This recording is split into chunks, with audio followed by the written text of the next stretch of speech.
Hello, on behalf of the Reviews magazine at the Department of English and American Studies at the Faculty of Arts at Masaryk University, I would like to invite you to our interview with Michal Žantovský, a former Czech diplomat and currently an executive director of Václav Havel Library. So first of all, thank you for coming here. We are really glad that you're here. Pleasure's mine. My first question, you have been present to the creation of the very beginnings of Czechoslovak and later Czech relations with the US. Have your original plans and intentions been in any way different from the current situation or from the current state of affairs? And what were your original goals when creating these political and cultural ties? Well, we have not exactly created the ties. We have followed up on what had happened in the past, and that's also one of the reasons why Czech American ties and relationship are crucial to our history and to our present. They date back to 200 years ago, and especially to the period of 1940s, 1840s, 1850s, when large numbers of Czechs and also Slovaks immigrated to the United States and created settlements and all kinds of associations and groups with long traditions and strong ties to their original country. And they in turn helped to bring back some of the American democratic traditions, some of the values of liberty and tolerance and plurality that America stands for.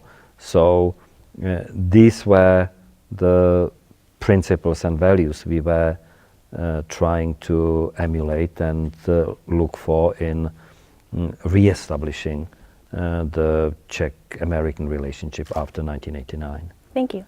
You also interpreted Václav Havel's speech at the American Congress in 1990. To what extent did you realize back then that you really were making history on that day? Well, I didn't quite realize it that day because I had problems of my own. I developed a loss of hearing due to changes of pressure on the way across the Atlantic in the plane. And when it came to the speech, I had to lip read the president. So I wasn't quite sure which spot of the speech we were exactly at any given moment. I suffered through the speech, and so when afterwards people asked me, "Did you realize that you were present at a historic moment?" I had to say I was preoccupied with other things. Well, Madeleine Albright praised you highly in her memoir. That's very kind of Madeleine, and you know, in retrospect, of course, it was a grand occasion, and but that was due to Václav Havel and his speech, not to me. Okay. I asked this very same question His Excellency Andrew Shapiro as well, and since you stand on the other side of the Atlantic in terms of perception of the issue, I would like to ask this question as well. There has been an ongoing notion that the relations and understanding between the US and the Czech Republic, earlier also with Czechoslovakia during the First Republic era, are built somewhat naturally on shared notions of democracy and democratic principles. Do you feel that the current relationship between our two countries has a basis more in ongoing cultural ties and personal friendships related to names like Václav Havel, Madeleine Albright, or Tomáš Garrigue Masaryk, who provided a sort of bridge between our two nations, rather than in actual political partnership of strategic importance? Well, it's several questions at the same time.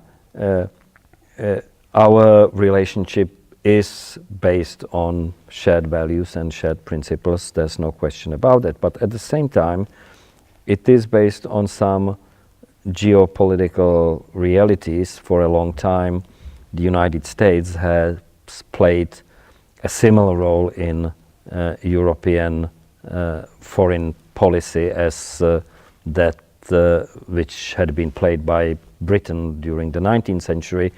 It effectively prevented any single European power from a hegemonic role on the continent and prevented in the short history of 100 years two tyrannies of communism and Nazism from prevailing at the European continent. So it is also for this reason that continuing American presence in Europe is, in my view at least, of strategic importance. Whether the Europeans and the Americans are fully aware of this at the moment is another question. The United States, in the throes of the presidential campaign, seems to be much preoccupied with its own domestic concerns and has been showing under Obama administration perhaps less of an interest in continuing strategic role in Europe. And at the same time, many Europeans have felt that the American role in Europe is no longer of utmost importance, and some have even felt that there may be other powers, other sources of ideas, economic cooperation and influence that could be more profitable for Europe than the Atlantic bond. I am not of that persuasion. I continue to view the Atlantic relationship as crucial to the future of both North America and Europe, but whether I'm still in the majority is another question. And where do you personally see the crucial milestones in the Czech-American relations? Well, I have mentioned some of them. Yes. It all starts with the settlement of larger numbers of Czechs in the United States, on the eastern coast, in the Midwest and in Texas during the 19th century. The role of the United States in helping to create an independent Czechoslovakia at the end of the First World War, the role of President Wilson and the experience of President Masaryk during his stay in the United States were of much importance. The role of the United States during the Cold War, which had lasted for 40 years and in which the United States and the West eventually prevailed, was also crucial, and without it there would hardly be an independent Czech Republic and a free Europe today. And the role of the United States in the post-1989 period, when it supported our transformation process and our aspirations to become an integral part of the Western world, of the North Atlantic Alliance, of the European Union, etc., was also very important. So it's a number of milestones, and each of them was crucial. Thank you. You personally witnessed two presidential administratives during your time in the US, George H.W. Bush's, although this one just briefly, and Bill Clinton's. Now it's been almost 19 years since you returned from the USA. So, in context of your academic and diplomatic experience, how do you perceive the current presidential election process, and how much has America changed since your day? Well, I left the United States as ambassador 19 years ago, but I keep going back almost every year. I hope I have not lost touch with the country. It has changed. It has changed considerably. It has changed demographically.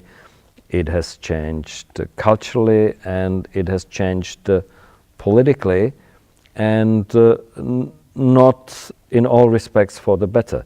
I mean, the political atmosphere in the United States today is much more charged, much more divided than it was during my time, when the idea of what the Americans call bipartisanship was still relevant to what was going in the United States Congress and in other government institutions. Also, some of the more radical, more populist streams of political opinion, whether it's the policies of the Tea Party organizations or of some of the candidates in the current presidential campaign, were not as pronounced in my time as they are now. Maybe in relation to what you just answered, do you think that the upcoming presidential elections and their results, do you think they might give rise to any difficulties in future within the Czech-American relationship?